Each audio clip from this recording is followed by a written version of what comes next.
Yeah.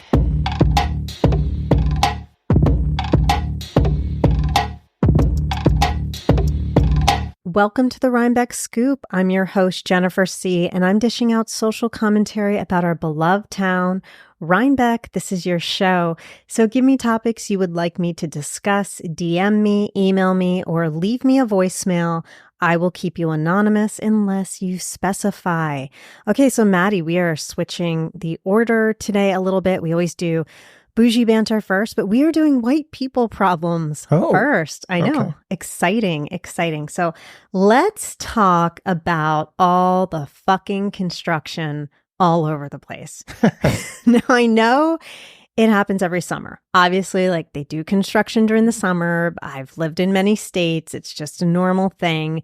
But it took me the other day 45 minutes to get from Rhinebeck to the shopping area of Kingston. 45 minutes. And here's the thing. I don't know if you notice on your bike, but construction workers back in the day were afraid of cars, and now they don't give a shit and they just walk right in front of your car. And I literally was terrified the other day. Now, keep in mind, I'm going 5 miles per hour, but still this construction worker just walked right in front of my car, and it was terrifying. I'm like, what are you doing? You're supposed to be at the side. So all the construction has just been a real bummer. I had to run into my waxing appointment, which was a big deal. It's important to get your cooter waxed. You have to get it waxed. And well, actually, Gen Z doesn't wax, so never mind. So those of us who are older, Gen X and older, it's important to us. So because I was 8 minutes late, I found that there's an 8 minutes late policy. They put me with someone else, which is scary when you're getting waxed, because I went with someone else, a substitute, another time, not because I was late, just because the person had called in sick, and my body was butchered. Luckily, it was not my cookie, but my body was absolutely, my skin in that place was butchered. I actually ended up getting a pimple and a rash. I had to call up the general manager and talk to her and tell her that this person was a terrible waxer and the whole thing. So yeah, that was not appreciated with all the construction, because then I had to take this substitute. Luckily, the substitute was fine. I warned her ahead of time. Everything worked out.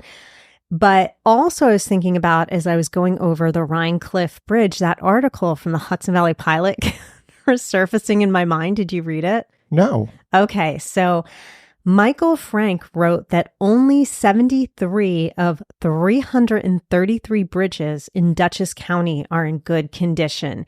That is 12% of the bridges in this county are in poor condition. Do you know how scary that is? I saw that headline, but I do think that that's systemic to the nation's infrastructure. I was actually curious to look and see, is the Kingston Rhinecliff Bridge one of the ones in bad condition? I would say yes. Because they just resurfaced it relatively recently. Did they resurface it? But how about the structure? I'm not so much about, I understand the repaving and all of that, but I'm more the structure. You know what other bridge was in poor condition? The one that collapsed in Delaware to Maryland, that was in poor condition too. So that's a little worrisome. And I drive a really big gas guzzling vehicle that will take down an entire bridge. Yeah. You're just on a little bike. So I'm telling you, when I go over these bridges nowadays, I'm not even religious, and I'm saying a Hail Mary. How do you feel about it? You know, I don't really worry about it that much. I understand that the infrastructure in the country is in dire need of repairs, and there are some being made. It's not common that bridges fall down for no reason, that is. It's very low on my list of personal fears. It's high on my list of concerns for the country. I'd like, the trains to be upgraded to high-speed rail, the bridges to be fixed, all the things that would help everyone be more productive, from businesses to individuals. Yeah, I get that. For me, I can go on top of the Empire State Building and I'm good. But I am not good with heights on unstable structures. So you put me on, let's say, a rickety bridge, I will freak. So that's why I don't love this whole bridges thing. I am hoping they change it. I am hoping We actually have bridges we can drive over and not be scared of. I think in the city, the GW is a death trap. Actually, I think the George Washington Bridge is well maintained. Structure-wise? As bridges go, I think it's one of the better bridges. Structure-wise? Structure-wise, And yes. you think the Cross Bronx is well maintained? No, I'm just talking about the George Washington Bridge. Okay. That's all I'm talking about. That's a massive bridge, unlike many others. Yeah, I am okay with the new Tappan Zee. What it's called now? Do you know what it's called? The Mario Cuomo. The Mario Cuomo. Yeah, they made a mistake in that one. But anyway, yeah, the new Tappan Zee. I'm okay with that one because it's so brand new and I think the structure is okay. But the George Washington scares me and the Cross Bronx scares the shit out of me. I will go 20 minutes out of my way, not even because of traffic, to avoid the Cross Bronx. Because you think it's going to fall down? Yes. You don't drive a car. You don't understand. Well, you could fall down. A bridge could fall down. However you're going over it, you're going to die, most likely. Yeah, absolutely. If it's a bridge the height of the George Washington Bridge. Yeah, absolutely. But the Cross Bronx is terrifying. It's like a mousetrap. And then on top of that, thinking that the structure isn't so great, that's where I get nervous. That's not it's not on my list. I am positive, and I think you'd agree, that statistically you are probably 1,000 times more likely to die in a traffic accident that just happens because of whatever reason traffic accidents happen, be it a drunk driver or someone swerves or your tire blows out or whatever, than falling down from a bridge. Okay. You know what? Point taken. Point well taken. All right. Let's move on. What I'm really getting at, though, is that just driving in general is just too dangerous. And that's why you don't do it. Yeah, exactly. But I think driving on a bike is way more dangerous. When you're driving in New York City in traffic, do you do that? No, I don't do that anymore. Not frequently, no. Okay, because like that to me is more terrifying because a lot of times you don't even see these bikers on these roads where they're very curvy and everything. You can't even see around the curve. Yeah, New York City is definitely not easy to bicycle in. I mean, I've been in many other countries bicycling, and I would say Rome is the most dangerous city I've ever been in to bicycle. Absolutely. Versus Amsterdam, where Amsterdam it's built for it. Yeah. Delightful to bicycle in. Yeah. They're not killing anyone in Amsterdam. Definitely in Rome, though. Just stepping off the sidewalk in Rome, you're pretty much taking your life in your own hands. Yeah. I would have to agree. Bicycling in Rome was a feat that I would not do today. Okay. Well, there you go. So let's move on to Weekend Warrior. Okay, Matty, I have a confession to make. So to defend myself, I only had a week in between recording. Mm-hmm. I did not have time to do an event this week. Even though you and Jen gave me the lecture, I was slammed. But for September's solo episode, I have an entire month in between. So I will explore events, I promise. So don't you worry. I will tell you one event I will not be attending tomorrow at Thompson Mazzarella Park, and that is the screening of Willy Wonka and the Chocolate Factory. No fucking way. What do you think of that movie? Oh, that was a classic. I mean, Gene Wilder, you can't beat Gene Wilder. The Oompa Loompas, there's so much in that movie. It's a cultural iconic movie. So you like it? Yeah, no, I mean, I haven't seen it in decades, but yes. Apparently they're showing the Timothée Chalamet version in the park tomorrow. I want to just preface, I'm talking about the original version. Yeah, that's what I grew up on, was a Gene Wilder version. But I think that movie is so sadistic and disturbing. And it's on the level for me of like, if I just wanted to have a birthday party with a bunch of clowns and just watch them murder people, I think it's the same thing. I just find Willy Wonka and the Charlie. I just find Willy Wonka and the. I keep messing this up, guys. You guys, this is 5 times now. I'm going to keep that in.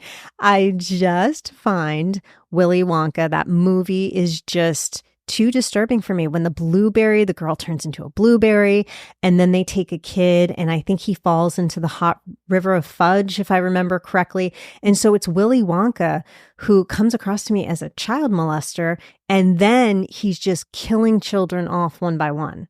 I mean, a lot of children's movies are scary. Dumbo, Bambi. I mean, Disney movies are all awfully terrifying. So I don't know. seems just like any other kids movie with a lot of scary moments. How do you not like the Oompa Loompas? Yeah, I don't like them. I find them weird and disturbing. You know what I mean? It's just the whole orange thing, it's not my thing. And I understand what you're saying about Disney, because I agree. But Disney usually has some type of educational value to it. So it's always the loss of a parent. So you think of Dumbo, you think of Pinocchio, you think of Bambi. It's always the loss of a parent and how that child or child animal recovers from the loss of a parent. Usually there's something at least educational. It is a little twisted. I think there's some educational aspects to Willy Wonka. No, there's not. What? Well, it's teaching you not to be greedy and lie. Yeah, I still can't. As a kid, obviously, is what I'm talking about. Yeah, I still can't get past. I think he's too creepy. But Charlie is the one that was just honest and decent, and that's why he got the chocolate factory. But you don't get the child molester vibe from that? I mean, I get what you're saying, but I mean, it didn't hurt my feelings. I mean, it didn't do anything to me that traumatized me. Okay, I cannot watch it. I will not be there tomorrow night. I will be absent. Well, I mean, it's not the original, so I wouldn't be there anyway. You would have to admit that the original is the only one worth watching. I've never seen the Timothée Chalamet version, but I wouldn't want to watch it. No offense. I just, a lot of times when they redo these things, they're not as good. But I think they did play the original version this past weekend at Upstate Films. So I don't know what it is about Rhinebeck and Charlie and the Chocolate Factory. I don't get it. Yeah. Kids like that movie. Yeah, I don't get it. Okay. Do you want to pay it forward? Then give this podcast a 5-star rating wherever you listen. On Apple Podcasts, go to the page with all my episodes listed, scroll down, click tap to rate, and click on 5 white stars and they will turn purple. To add a 5-star review, click on write a review. This takes less than 60 seconds of your time to ensure that people like you will find this podcast. On Spotify, go to the main show page, click on the 3 dots on the right next to the settings symbol, click on rate show, and give me 5 stars. If you have a partner, older children, or anyone else in your household that has a phone, make sure to borrow their phones and rate too. Good vibes all along. Thanks, guys. We are now talking about Boujee Banter. And I just want to mention this. It's nothing that's really comical or anything I can unfortunately trash on. I have to say some good things about it. And that is the sidewalk grant. Rhinebeck was awarded a $1.6 million grant for sidewalks. According to the Hudson Valley Pilot, the village of Rhinebeck received a monumental win this month for smoother sidewalks and safer pedestrians. The $1.6 million New York State Transportation Alternatives Program, well, that's a lot to say, TAP, grant is to rethink, redraw, and expand the existing network of village sidewalks with an emphasis on providing safe routes to and from school. So I think that's pretty cool that we got that. I like that the kids were involved in pointing out the sidewalk flaws. They're the ones who walk to and from school. It makes sense. So I just want to say nicely done, Rhinebeck. Yeah, that's a win-win. We want a walkable community. And as someone who doesn't drive, I specifically embrace this. You are ready for this community to just turn into Amsterdam, aren't you? Absolutely. We need more bicycles that you could rent. We need the electric bikes. We need the electric bike share program here. I would like that. I would like to do an electric bike. I'm not the best biker, so as long as things are even, I'm okay with that. But not the curves or the hills or anything like that. We need a multi-jurisdiction electric bike share that you could bicycle from here to Red Hook and from the village to the train station and have docking stations everywhere so people could get. It would also reduce the parking problem in the Rhinecliff area. That is really smart. I never thought about that. Okay. I like that idea. So I was reading this article, Matty, about millennials who are naming their kids these really ridiculous baby names. And now these kids have to go through life with these names. So I want to name this segment, Don't Name Your Kid This Shitty Name. I want to start with your list. See if our lists match. I'm actually curious. There's obviously silly names, but the names that I personally dislike the most are things like Tiffany or Brett. And then I sort of well, you're saying don't name these. I was going to say the names I also like, but I also think that we're seeing names that seem very conventional are going to fall out of style because nobody at this point wants to name their daughter Karen. Or Jennifer. Or Matt. Well, Matt, there are still Matts. I mean, I'm not saying there should be or shouldn't be, but Karen seems to be, I feel bad for Karens that are not really Karens, is what I'm trying to say. And so I think there's a lot of names that would conventionally be used that are just have fallen out and they're not going to be used. So I don't have a specific list except Tiffany and Brett and those kinds of names that are just awful. There are people that have them. I don't want to insult them, but there just shouldn't be. So you don't like Tiffany, Crystal, the good stripper names? Nope. I mean, it's probably good for your stage name. Yeah, it's good. Tiffany, the 80s singer, she's still going on and making a lot of money. So I remember back in the day in the 80s, the cool names were Tiffany. What's the other? Heather. There's a lot of Heathers out there. Heather's a fine name. I have no problem with Heather. Yeah. Jennifer was very popular back then. It's now more popular in the Latino community.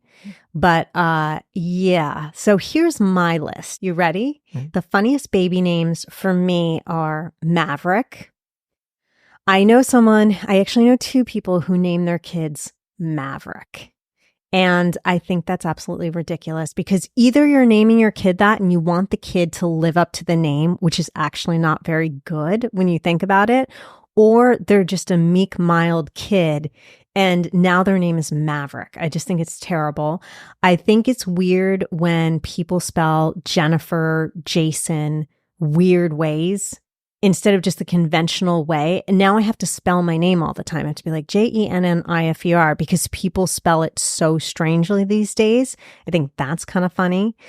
Another name that I am not fond of is Axel for a boy, because if your kid is the biggest pussy and now his name is Axel and now he grows up with the name Axel and he's a piano player or something like that, it's just ridiculous. So I don't like those names. I do not like the name L'Oreal.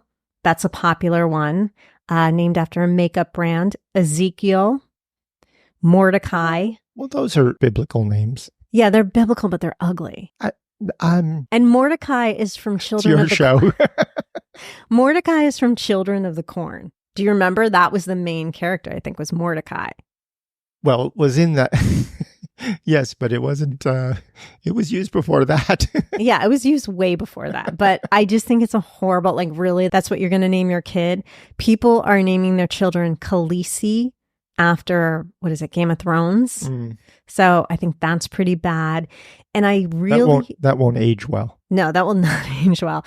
And I don't like when people have cutesy little boy names and then that baby boy will grow up and live with this name forever. Carter. I cannot stand that name. Bodie. Brandon. Oh yeah, no, Brandon is in the league with Brett. Is it? So yeah. Why don't you like Brandon and Brett? They just seem like they're going to be frat boys. See, I think Brandon's like a little boy's name and then he grows up and it just doesn't sound very mature. Well, that would be a frat boy. That would be actually, yeah, that would be a frat bro. The probably most epic name of all time that I do not like is Northwest, who is Kim Kardashian and Kanye West's child. I can't believe they named their kid Northwest. I think, ugh. Well, celebrities often have kooky names for their kids. Yeah, they do, but that's a little too kooky for me. Then this one was my absolute favorite of ridiculous names. It is Jessifer. Jessipher. It's a combination of Jessica and Jennifer. That is probably one of the worst ones I've ever heard. I also don't love when people are too basic with names. Jennifer, for example. That is too basic of a name. It's not original. I mean, in my generation, you're always meeting a Jennifer or a Jessica. That's true. And Karen's as well. And Karen's. And Heather's. And you also have to walk a fine line these days where you can't be too basic, but you can't be too original. So what are names you were going to say that you liked? I was actually curious. Well, I'm kind of like the vintage names that are coming back, like Hester, Esther, and those kinds of... I think we should bring back those Victorian era names. Like is in the Scarlet Letter, Hester Prynne? Yeah, that's fine. That's so ugly. I like more Charlotte or Victoria. Yeah, I can do those. Victoria can be a little bit. Yeah, I don't like Vicky, but I like Victoria. But oh my God. But it's going to be shortened to Vicky, you know that. Yeah, that's true. That's the problem is when you have a name, you better be okay with the diminutive because people always shorten it. They will always shorten it. So. Also, just side note, if you're going to name your kid Allison, I think it has 2 L's. I can't deal with the Allisons with 1 L. It's too confusing. Okay, so Allison with 1 L not allowed in the studio. No. Well, there might be one. Okay, so the sweet of the moment is I have this drink that I absolutely love. It is called a Gut Guardian Healing Tonic, and you can find it at Bliss Juice and Smoothie Bar in Red Hook. It has coconut water, aloe vera, lime juice, spirulina, fresh mint, and hydrated chia, and it's served over ice. And Matty, it is the most beautiful looking drink you will ever see. It looks like the bottom of the ocean. Well, actually not in New York because you'd see like dirt and dead bodies floating by, but in Australia or someplace clean, if you can imagine the ocean like that. It is absolutely beautiful. I've been going to Bliss for years and they always are amazing. So I highly recommend that drink. Does that interest you? No, but I'm glad you like it. You gave me the look like I would never drink that. No. But they have good coffee drinks that you would like. My sour of the moment, Central Hudson with these power outages, they take forever to reinstate power. And then they got approved for a 7.9% rate raise on electric. And then I learned from the Daily Catch last night, they just asked for another rate hike. How the fuck do they keep failing up? How does this keep happening? We keep taking it up the ass from them. It is nonstop. Utilities should not be privately owned. They should be public entities, and that would solve this problem. A lot of times when you get publicly owned entities, they're not run well, though. In some cases, we're not talking about Russia. We're just talking about utilities are a basic right. You need to have electricity. You need to have a home. By making it private, you are incentivizing the bad part of capitalism. Well, how about here in Rhinecliff? Did they restore outages pretty quickly? No. Really? You just shocked me with that. So how long does it usually take? It depends on the outage. The recent one was almost 12 hours. Okay, see, we're way worse where I am. We're talking like 24 hours, maybe 2 days. And we're talking small storms that I don't think really affect my area, but yet somehow it takes forever for everything to get back on. We had the power knocked out last night, and luckily it only took 5 hours, and that was by some miracle of God, because normally it takes forever. We do have a generator, so that helps, but at the same time, it's a real pain in the ass. I don't want to defend Central Hudson ever, but what's happened recently in the last month or so have taken a good bit of repair time when it seems like it shouldn't because it's a small outage in a specific area. But in reality, these little microburst storms have been knocking out power in dozens of little small areas. So when Rhinecliff was repaired, for example, last week, the crews that repaired it were from Connecticut. They had nothing to do with Central Hudson because they're stretched so thin. I mean, we could go into maybe they need more crews, they're not investing in it, and I'm sure that's true. But there have been, because of climate change, there have been these little microburst storms that have knocked out power, like Tivoli lost power for a day, Bard was out for a day, and you had enormous number of trees knocked down. When I'm seeing crews from other states, then I'm realizing that they're clearly overwhelmed. Okay, that makes sense. So hopefully this rate hike will invest in more workers and enticing more workers, because I don't know how much they're paying, but they should be paying them pretty well. It's not about looking for workers. It's about how much they're allocating to hiring them. They get paid very well. Good. Okay. They just simply need to have more of them. Matty, are you going to do it? You going to sign up? I'm not going to do that, although I think it's a fun job. I would not want to do that. I would not want to be on poles and with electricity. I'm good. But thank you to all of the people who helped restore our power, and hopefully that will go better. To leave feedback on anything I've said today, I'd love to hear all of it. Agree with me. Tell me I'm totally wrong. Whatever you want, call and leave a voicemail at 845-307-7446 or email me at comments@radiofreerhinecliff.org. I love when you guys email me. We've gotten some good comments, right, in the past 6 months. And a lot of people have disagreed with me, and I enjoy that as well. Follow me on Instagram at Free Spirit Podcasts. This radio show is produced by me, Jennifer C., Matty Rosenberg, and Jen Hammoud at Radio Free Rhinecliff. The next episode will drop on Tuesday, August 20th, 2024. See you in 2 weeks. Love you, RBK. Yeah,